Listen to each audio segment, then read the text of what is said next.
Harisree creations presents day to day June 6. Russian ഭാഷാ ദിനമായി ആചരിക്കുന്ന ഈ ദിവസം ലോക കീട ദിനം കൂടിയാണ്.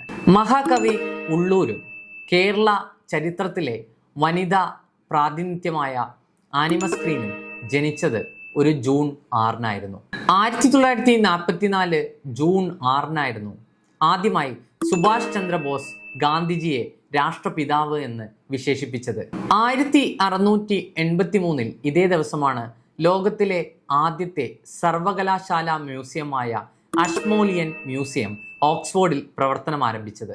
1799 ജൂൺ 6 റഷ്യൻ മഹാകവിയായ അലക്സാണ്ടർ പുഷ്കിൻ റഷ്യയിലെ മോസ്കോവിൽ ജനിച്ചത്. 1829 ഇതേ ദിവസമാണ് ഇന്ത്യൻ നാഷണൽ കോൺഗ്രസിന്റെ പിതാവായും ഇന്ത്യൻ പക്ഷി നിരീക്ഷണത്തിന്റെ പിതാവായും അറിയപ്പെടുന്ന അലൻ ഒക്ടേവിയൻ ഹ്യൂം ജനിച്ചത്. 1882 ഇതേ ദിവസമാണ് ഇലക്ട്രിക് തേപ്പ് പെട്ടി കണ്ടെത്തിയ ഹെൻറി സീലിക്ക് പേറ്റന്റ് ലഭിച്ചത്.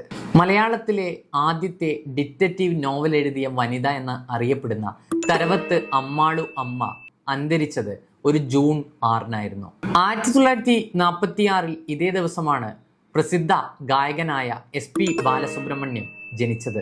2004 ഇതേ ദിവസമാണ് തമിഴിനെ ഉത്കൃഷ്ട ഭാഷയായി അന്നത്തെ രാഷ്ട്രപതിയായ APJ അബ്ദുൽ കലാം പ്രഖ്യാപിച്ചത്.